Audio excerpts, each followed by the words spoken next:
Монгол улсын тэтгэврийн сан урд хормоогоор хойд хормоогоо нөхөж олон жил явсан. Иргэдийн ирээдүйдийн хэрэглэхээр төлсөн мөнгө нь өнөөдөр дуусч байна. Маргаашин үүсгэж төлсөн мөнгөний өнөөдөр бусдад зарцуулчихдаг энэ буруу иргэсэн хүрд нэг л өдөр гасна гэдгийг салбарын сайд өнөөдөр онцоллоо. Тиймээс ирээдүйд тэтгэврийн даатгалын сан хөргөжүүлж иргэдийг орон сууцжуулах хөтөлбөрийг хэрэгжүүлэх болсноо ерөнхий сайдад танилцуулсан байна. Тэтгэврийн даатгалын сан хөргөжүүлэх замаар орон сууцжуулах хөтөлбөрийг хэрэгжүүлэхээр засгийн газар ажиллаж байна. Нэг үгээр олон жил урт хормоогоор хойд хормоогоо нөхөж ирсэн тэтгэврийн даатгалын сангийн хуримтлал иргэдэд бодит байдлаар хүрч чадахгүй байгааг шийдлийн засгийн газар онцолжээ. Тиймээс засгийн газрын бондын их усрээр тэтгэврийн даатгалын сан хөргөжүүлж Монгол банкны эзэмшиж байгаа ипотекийн зээлээр баталгаажсан үнэт цаасыг тэтгэврийн даатгалын сангийн активд хөрвүүлэх замаар орон сууцны санхүүжилтийг урт хугацааны доктортой тогтолцоог бий болгохоор ажлын хэсэг гаргасан байна. Ингэснээр тэтгэврийн даатгалын тогтолцоог шинжлэх юм. Өөрөөр өнөөдөр өмнөхөөсөө олон хүн ажил хийж шимтгэл төлж байгаа нь ирээдүйд өнөөдрөөс илүү олон тэтгэврийн насныхантай болно гэсэн үг. Тиймээс ирээдүйд 30-40 жил төлсөн мөнгөө иргэд хэрэглэе гэхэд энэ мөнгө байхгүй байх нөхцөл өнөөдөр үүссэн тул дээрх замыг сонгохоор болсон байна. 8% зээлийг ярихдаа нөгөө 80 м² гээд бас яриад байгаа. Энэ босгоо бид нар бас өөрчлөх тал дээр ярьж байгаа. Ер нь өсгөе гэсэн. Тий, дээшээ өсгөе гэж ер нь нээлттэй болгоё. За барилгын яамтай хамтраад үндсэндээ барилга тоглолтын яам болоод ипотекийн зээлийг үр ашигтай цааш өргөжлүүлэх, энэний хөрөнгийн одоо их усрыг бий болох чиглэл дээр одоо нийгмийн даатгалтай тэтгэврийн даатгалын сангийн одоо шинэ бий болох хоригдлын тогтолцоог яаж уялдуулж ажиллах вэ гэдэг дээр бид нар бас нэлээд ажиллалаа. Өнөөдрийн байдлаар тэтгэврийг улсын төсвөөс нэмэх гэж зүрүүг арилгах гэсээр 25 жил боллоо. Чанарын үр дүн гарсангүй гэдгийг сайд нар нь хэлж байсан юм а. Тиймээс тэтгэврийн тогтолцоог энэ хэвээр үргэлжлүүлэх юм бол хөгжил дэвшил огтхонч гарахгүйтэй адил гэж зөвлөж байна.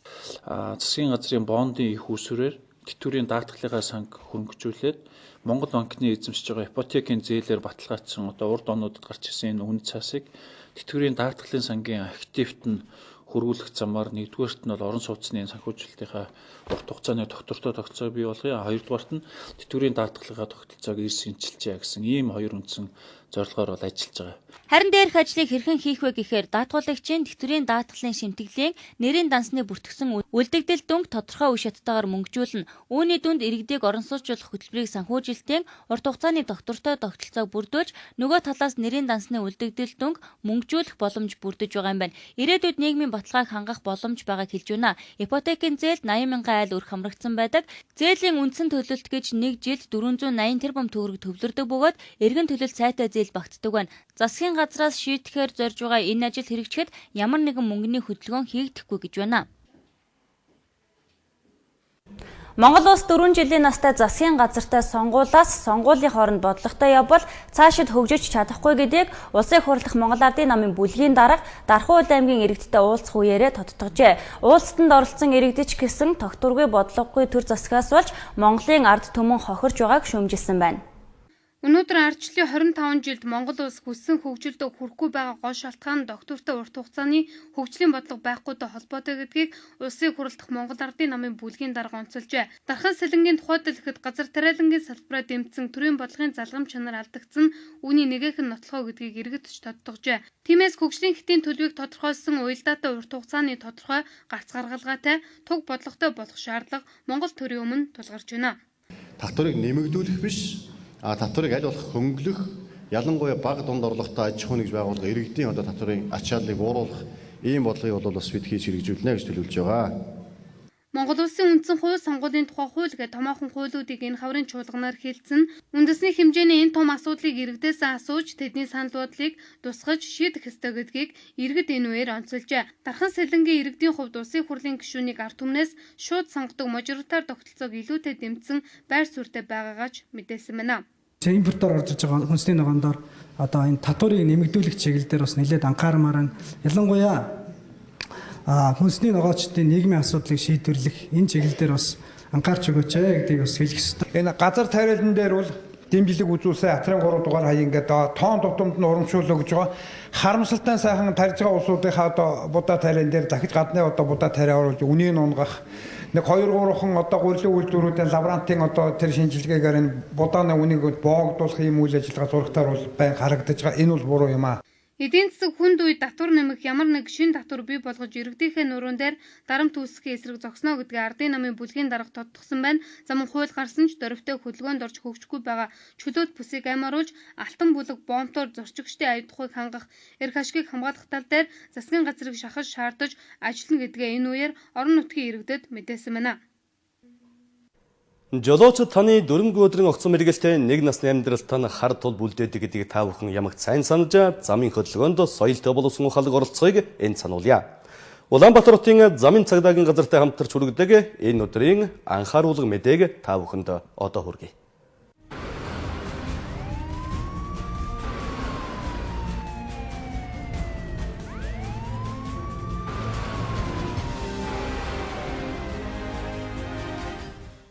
Уран дулаан цаг ирсэнтэй холбоотой ундаг дугуйны хэрэглээ нэмэгдэж, тэр дундаа өсвөр насны хүүхдүүд дугуйтай замын хөдөлгөөнд оролцож, зам тээврийн осолд өртөх замын хажуу талын хайс нүх рүү унаж осолдох эрсдэл бий болжээ. Манай улсын хувьд ундаг дугуйны зориултын зам талбай байдгүй учраас хэрэглээ нэмэгдэхийн хэрээр ослын гаралт өсөж, хохирогч нь бага насны хүүхдүүд болж байгаа учраас эцэг эхчүүдийн бяцхан үрстэй тав хараа хяналтыг сайжруулж, хүүхдээ хаана хэнтэй нөхөрлөж яваг цаг ямагт хянаж явахыг Улаанбаатар хотын замын цагдаагийн газраас анхаарууллаа.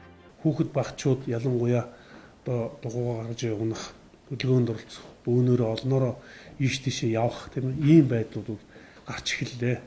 Тийм учраас эцэг эхчүүд хүүхдүүдийнхээ тэр дугуйтай хөдөлгөөнд оролцох энэ нөхцөл байдал дээр хар хяналтаа сайжруулаач. За зааж зөвлөж сургаач тийм ээ. Аюулгүй байдлыг яаж хангах юм, яаж дөрмийн хөдөлгөөнд оролцох юм, баруун зүүн эрэхтэй ямар дохио өгдгийг тийм ээ. Дүрэн дээр бол тодорхой заасан байж байгаа. Тэгэхээр манай эцэг эхчүүд бага насны хүүхдийг ялангуяа 14-өөс доош насны хүүхдийг бол зам хөдөлгөөнд оролцуулахгүй байх нь байна. Дүрмийн заалтаар. Дээр нь орой үеийн цагаар бага насны хүүхдүүд ундаг дугуйтай замын хөдөлгөөнд оролцдог, тухайн унаж байгаа дугуйнд нь засруулагч гэрэлтүүлэг гэх зүйл байдгүйгээс хотын захын гэр хорооллын замд осолд өртөж, амь нас эрүүл мэндээрээ хохирсон гэмтэрэг өнгөрөх 2014 онд хар хорин удаа бүртгэгдсэн учраас дугуй унахтай замын хөдөлгөөнд анхаарал болгоомжтой оролцохыг энд дахин сануулъя.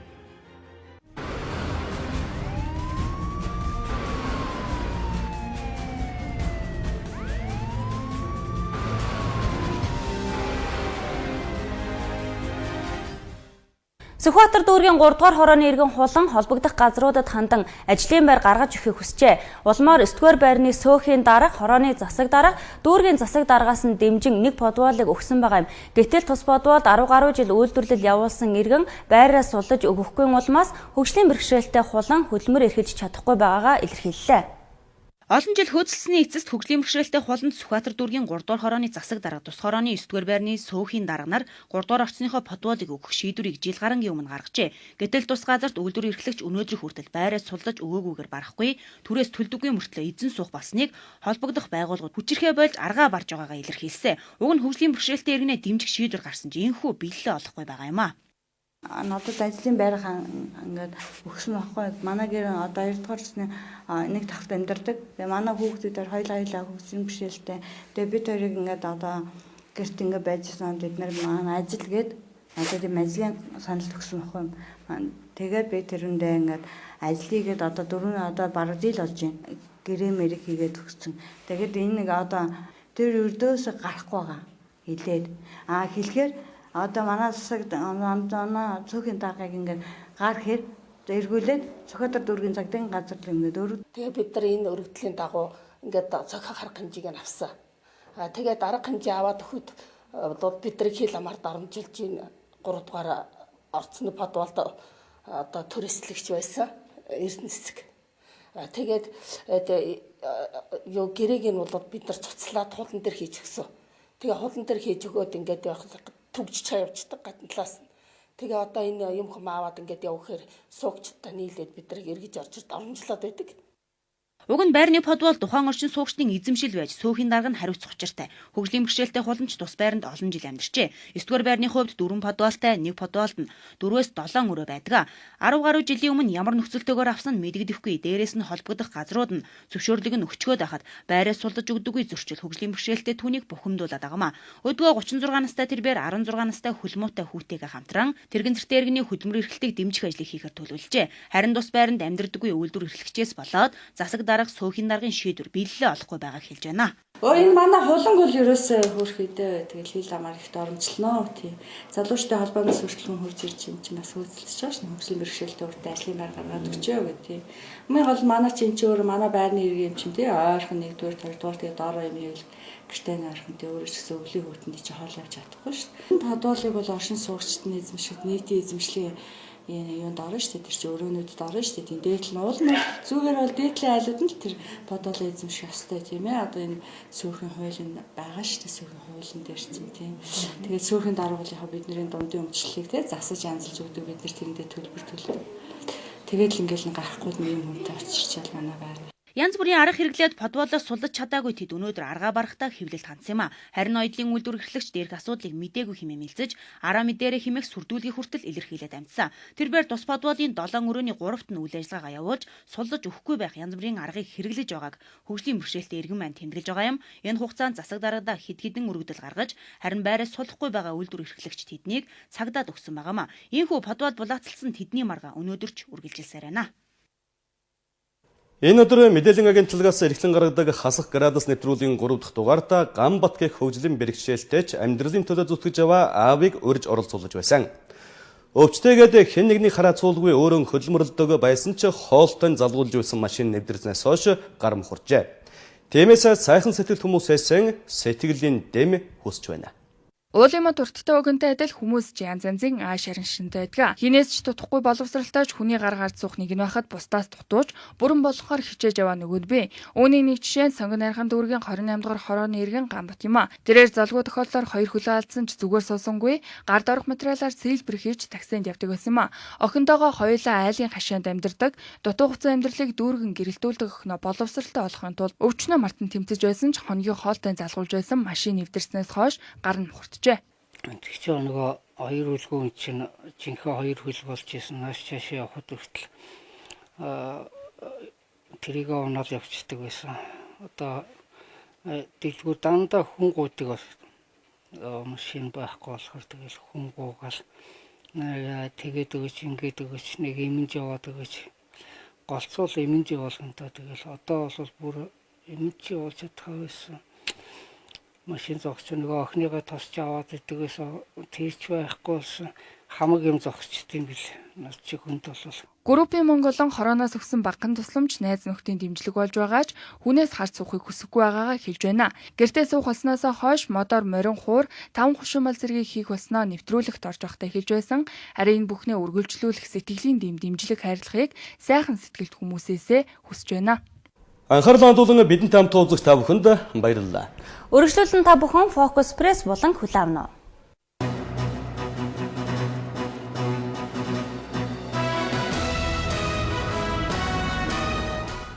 Зүүнний мэдээсийн алтан дөхөө $1 төр төлөх ёстой. За тэгээд үлгэр ингэж үргэлжилжээ. Ленин музейг төрийн өмч гэдгийг шүүх тогтоодол бачимдсан алтан шүүхэд хандлаа. Тэрээр өөрийгөө 3 дахь этгээдээр татах хүсэлтийг шүүхэд тавьж барьцаа нэгэнтээ төрийн өмч болсон тул тусгаар тогтнолын ордныг $1 Америк барьцаа болгох шийдвэр гаргаж өг гэж шаардж. Ингээд асуудал сунжирах үе таалгыг нээж орхив. Алтангийн буруу ш. Өгсөн бол авах нь ёс. Алтангийн нэхэн жилийн дагуу шүүх барьцаагаа солихыг Монгол ардын намд үүрэг болгожээ. Өөрөөр хэлбэл алтангийн хүсэлтэй шаардлагаас өмнө шүүх Монгол ардын намыг сандаргаж орхисон гэсэн үг. Монгол ардын намын дарга инк болд 2014 оны 11-р сарын 28-нд тайлбар гаргасан байна. Тэрээр 7 янзын шалтгаан тоочжээ. Алтангийн өмнө хүлээсэн үүргийг шинэ өмчлөгч буюу төрд шилжүүлэх нь зүйтэй гэжээ. Инк болд шүүхийн процесс буруу явсныг тоочоод эцэст нь алтанд төлөх $1 Америк төр төлөх нь зөв гэжээ.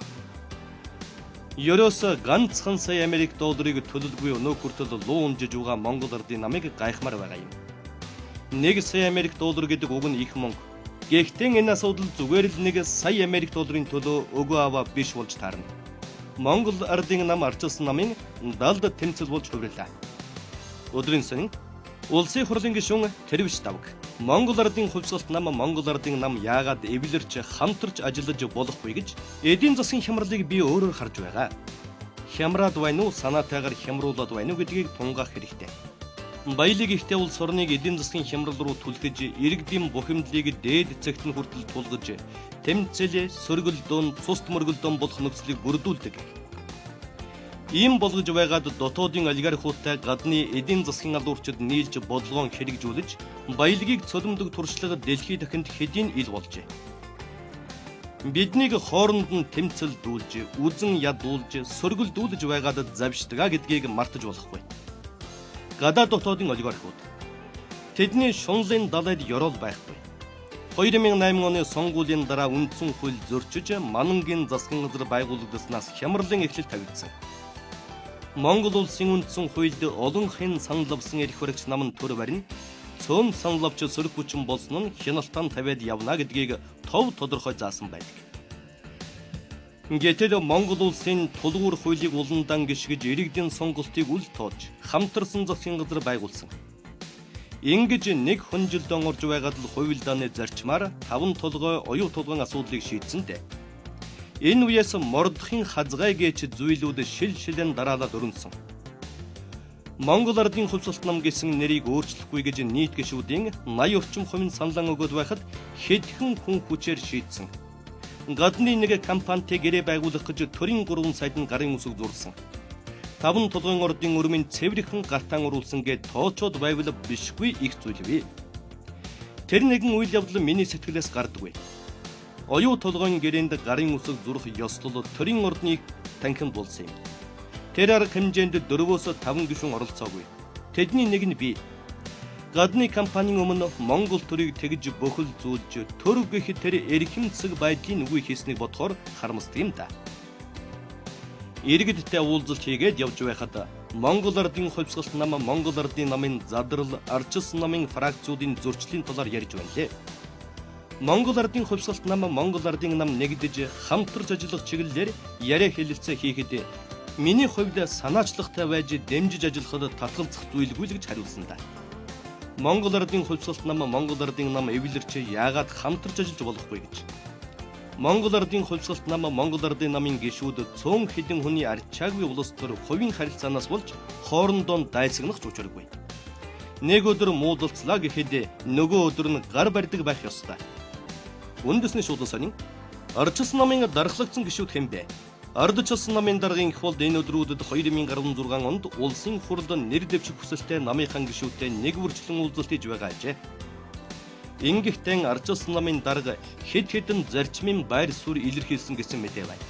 Нэгд тухайн гишүүнээс нэр дэвших хүсэлтэй байгаа тойргийн ямар боломжууга талаар саналын сонссон гэв. Гэхдээ түүний хийж байгаа уулзалтаас нэг бус хүн сэтгэл хангалуун, нэг бус хүн сэтгэл гонсгор үлдэж байгаа юм байна. Учир нь арчилсан намаас удаа дараа улсын хурлд нэр дэвсэн чи ялалт байгуулж байгаагүй хүмүүстэн нэр дэвших бус хариуцлага хүлээх ёстой гэсэн шаардлагыг тэрээр тавьжээ. Харин чадaltaй залуустан фракцаар хайрцаглахгүйгээр боломж олгоно гэж мэдэгдсэн. Ирэх 7 хоногт эхлэх хаврын чуулганаар улсын хурлын сонгуулийн нэгдсэн хуулийг батлана. Тэр үед сонгуулийн ямар зарчмаар, ямар тогтолцоогоор явах нь тодорхой болгоч ардчилсан намаас улсын хурлд нэр дэвших дархлагдсан гишүүдийг Энкбулд нэрлэжээ. Тэрээр 2012 онд улсын хурлд сонгогдсон ардчилсан намын бүлгийн 35 гишүүнээс өөрөө л татгалзахгүй бол бүгдийн дахин нэр дэвшүүлнэ гэж хэлсэн бололтой.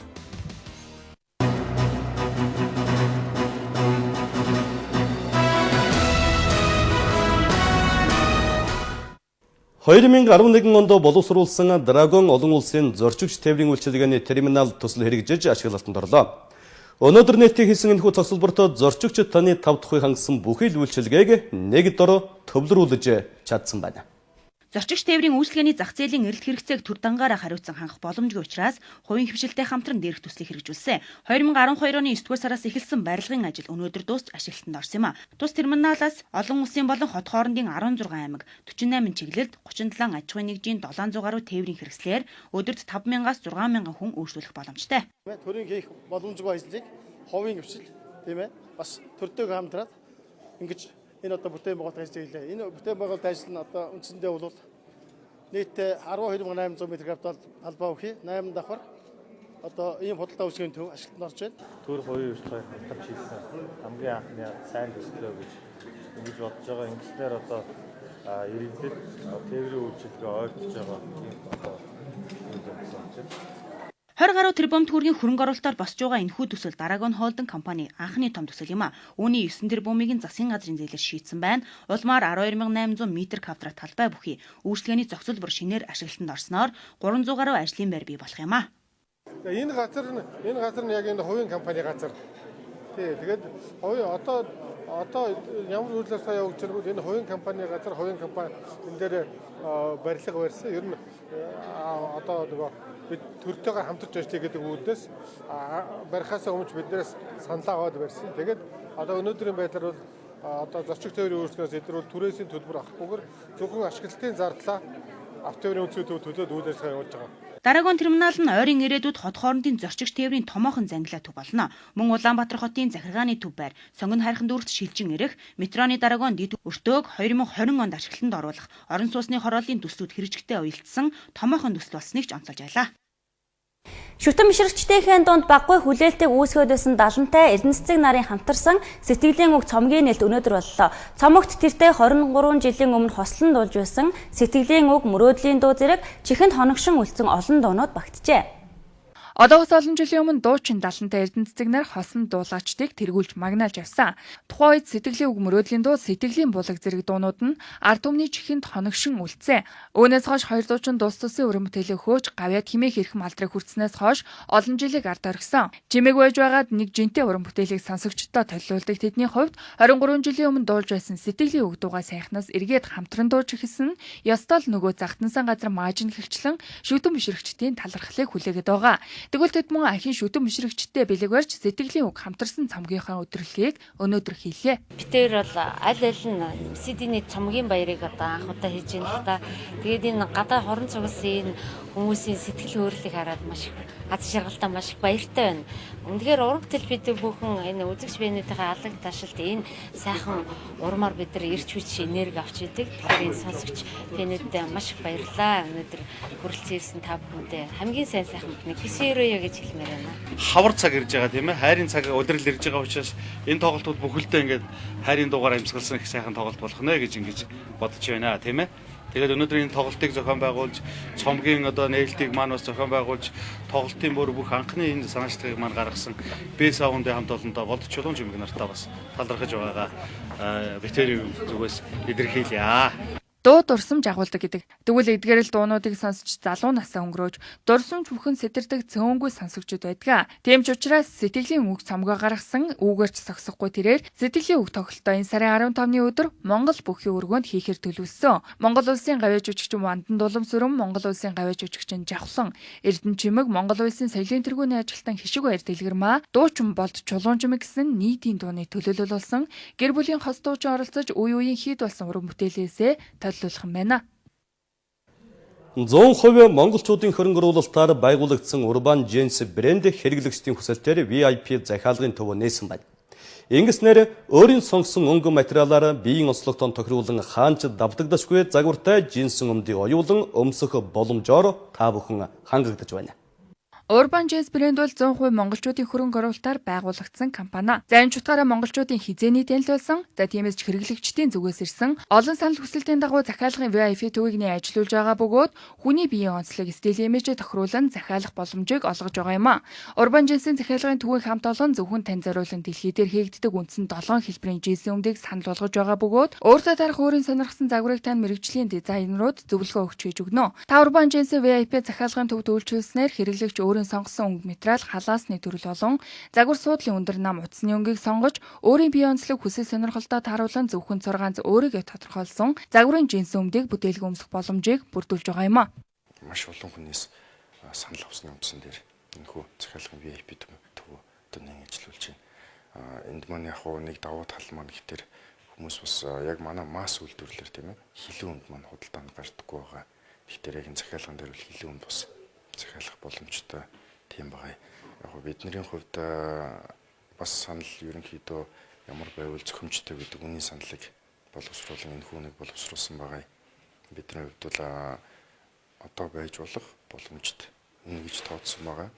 Нэг жинсэг үйлдвэрлэхэд дунд 60-126 үйлдвэрлэлийн дамжуулгаар гардаг бөгөөд үүнд автомат төхөөрөмж ашигладаггүй. Хендмэд технологиор үйлдвэрлэлийн хэрэглэгчийн гар дээр хүргэж байгаа юм а. Дэлхийд ижил төрлийн бүтээгдэхүүн үйлдвэрлэж байгаа захиалгын төвөд дундаж үнэ нь $500-аас $800 байдаг ч за энэхүү брендийн хамт олон масс үйлдвэрлэл болон захиалгын бүтээгдэхүүнүүдийг Монголдо хамгийн бага байлгах талаар хичээн ажиллаж байна. Urban Jeans VF захиалгын төв нь мөн 12-аас 15 насны хүүхдүүдэд зориулан джинс өмдөг нь хийж байгаа бөгөөд байнга 20% хөнгөлтийг үзүүлж байна. Та энэхүү VIP төвөөр эхний удаад 999,900 төгрөгөөр захиалан хийх бөгөөд дараагийн худалдаа авалбарт 10% хөнгөлт идэх боломжтой байна. Таны захиалсан өмд ажлын 7 хоногийн дотор бэлэн болох юм а. Одоо та бүхэнд хаягийг дуулгая. Инх тайвны гудамж мөнгөн завья дэлгүүрийн баруун хойно 30 м Urban Jeans VF захиалгын төв. Холбоо рухутас 96 тэгтэг 11 22.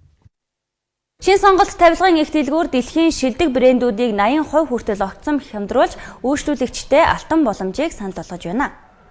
Өөр хаанч байхгүй дахин давтагдашгүй загвар хийц чанараараа гайхагддаг дэлхийн тавилгын ертөнцийн номер 1 Артур брэнд 50%, дэлхийн тавилгын чиг хандлагыг тодорхойлогч Италийн номер 1 Pinsera Casa брэнд 75% хүртэл Итали, Германы шилдэг технологиор хийгддэг байгаль хүний эрүүл мэндэд сөрөг нөлөөгүй. Хоргүй гэдгээ дэлхийд даяар баталгаажуулан Green Guard сертификатыг албан ёсоор эзэмшдэг Sunan брэнд 60%, олон улсын тавилгын үзэсгэлэн яамгийн шилдэг загвар, шилдэг чанар, шилдэг үйлдвэрлэгч шагналыг 2007 оноос хойш тасралтгүй хүртэж байгаа Steeland брэнд 60%, зэрэг дэлхийн сор болсон брэнд тавилгуудаа 80 хүртэл хувийн хямдралтай, бэлэгтэй худалдаалахын зэрэгцээ 500 сая төгрөгийн шагналын сантай суглаад аянд оролцож азаа үзэх давхар боломжийг үйлчлүүлэгч танд санал болгож байна.